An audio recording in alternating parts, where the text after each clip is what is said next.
retornando, por que a memória associativa? É interessante que as associações de ideias, as associações de cores, as associações de cheiros, perfumes, essas associações são importantíssimas para que nós lembremos, relembremos e nos conectemos, ampliemos os nossos conhecimentos, as nossas experiências e etc. Por isso que a associação ela está vindo aqui como esse elemento importante e para praticarmos,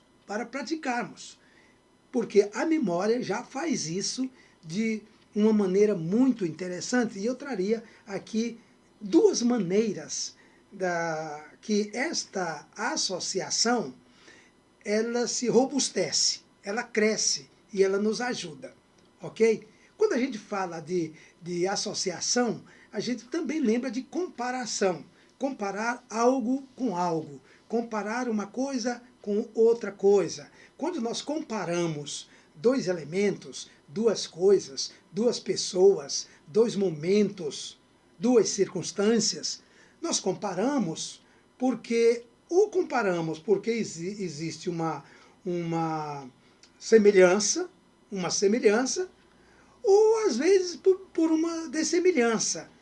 Mas normalmente essa associação ela vem aproximando coisas que elas se identificam ou se relacionam por alguma razão. Então aqui eu vou tratar rapidinho da associação por similaridade e de associação por contiguidade. E já vou antecipar que estou tomando essas palavras por empréstimo da linguística e também da Bakhtin, Mikhail Bakhtin. Uns chamam Mikhail Bakhtin, outros chamam Mihail Bakhtin. Okay. Aquele que tratou do dialogismo, que tratou da questão dialógica, trataremos dele em outros vídeos. Aliás, já falamos dele em outros vídeos. Então, pegando o seu referencial teórico, o que passa pela literatura, pela intertextualidade, passa pela a própria linguística já aqui falada, e passa também os diálogos bakhtinianos, ainda que de maneira indireta, ok? Então, tratando aqui dessa associação, que a nossa memória faz associação por meio da similaridade e por meio da contiguidade. Grave bem essas duas palavras, similaridade e contiguidade. Não precisamos perder muito tempo ou ficar muito tempo falando sobre a similaridade, porque a própria palavra já indica que é um processo de semelhança, ou seja, toda palavra que tem esse sufixo dade, os substantivos da língua portuguesa que termina com dade, significa movimento, significa uma ação, algo que está em movimento em busca de. Não sei bem o que está em busca, e não preciso saber qual é o alvo, mas que está em movimento em busca de. Por exemplo, modernidade. A palavra modernidade significa uma ação em busca do novo, porque moderno é novo, em busca do novo, tá certo? Daí para a modernidade. Mas não é uma coisa pronta, finalizada, acabada. Fraternidade significa a ação entre irmãos, aqueles que são fraternos. Piedade é a ação de caridade, ou a ação caritativa entre pessoas caridosas. Realidade são conjuntos de acontecimentos que formam uma verdade, ou que vão rumo a uma verdade, ou se não quiser verdade, porque verdade é outra coisa complexa, fale realidade. Realidade. O que acontece é que esse sufixo dade indica movimento. Eu estou falando de similaridade e de contiguidade. Similaridade é aquele processo pelo qual vive a memória, passa a memória de, em lembrando de A, pode se conectar com B, ou pode se lembrar de B.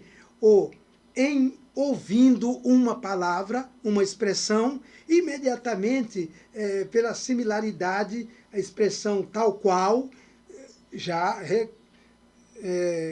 relembra, já liga ou religa com uma pessoa, com um grupo, com um movimento, e etc e tal. Ou pode ser uma semelhança, até essa semelhança física mesmo, de uma pessoa com outra pessoa. Às vezes você olha para uma pessoa e já diz, olha, parece com meu irmão, parece com um amigo da escola, parece com o meu patrão, parece com o meu assessor, parece com... Quer dizer, a semelhança física. Essa semelhança física é uma semelhança por similaridade, porque há uma semelhança por trás disso aí. A caricatura de uma pessoa conhecida, ou sua caricatura, até mesmo quando você olha a sua caricatura, você vai reconhecer e é a sua caricatura. Então, olha a semelhança. Normalmente isso também é chamado às vezes de ícone. Ícone, o que é um ícone? Se você está em um estabelecimento religioso, em uma livraria religiosa, você vai encontrar uma seção de ícones. E esses ícones são normalmente imagens, estátuas ou fotografias, mas são aquelas representações, diríamos assim, parecidas, fisicamente parecidas. Uma fotografia, você olha a fotografia e você já lembra da pessoa, porque existe uma similaridade. A nossa mente trabalha muito a questão da similaridade, que ajuda a recordar, a reviver experiências, circunstâncias, momentos diversos. Então, uma das funções, um dos processos da memória ativada, é trabalhar a questão das associações de ideias e etc. Nós trabalhamos muito com analogias. Às vezes, fazer analogia de algo com algo, de uma coisa com outra coisa, e nessas analogias nós vamos... Não é uma coisa fixa e tal qual, como disse, não é, como já falei, não é ipsis literis, quer dizer, repetindo as mesmas coisas, não, porque a memória, ela trabalha essa similaridade, mas ela é uma similaridade também dinâmica, que as associações são feitas, entendidas, dependendo do momento, da circunstância, do estado de espírito, do estado emocional, certo? O momento, se é noite, se é dia, se é calor, se é frio, a associação, ela, feita pela memória, e em se entendendo que a memória é esse editor inteligente, dinâmico, e que não copia, ele não faz uma cópia ipsis literis, mas é sempre ainda que faça uma cópia, mas é uma cópia renovada, recriada, diversificada, com novas cores, com novas concepções, com novos conceitos, novas ideias. E é por isso que a memória que o Criador nos deu e nos dotou dela, é impressionante. A gente não consegue esgotá-la, até porque, como já falamos aqui, quanto mais falamos dela, mais ela diz assim, olha, eu estou aqui, eu sou a memória, estou aqui para ser memorável, Ok. Então, a similaridade deu para entender, nós trabalhamos nessa linha aí. A outra, fechando, quando nós falamos na similaridade, então nós lembramos pela aparência. pode ser uma aparência física, pode ser uma aparência conceitual, certo? Alguém que, você tem um amigo que sempre usa uma palavra, qualquer coisa ele fala taxativo. Aí, e vai com taxativo. Não, mas eu sou taxativo. Aí de repente você viaja e vai para um outro continente, um outro país. Chega lá, conversando com um amigo, ele fala, é porque eu sou taxativo.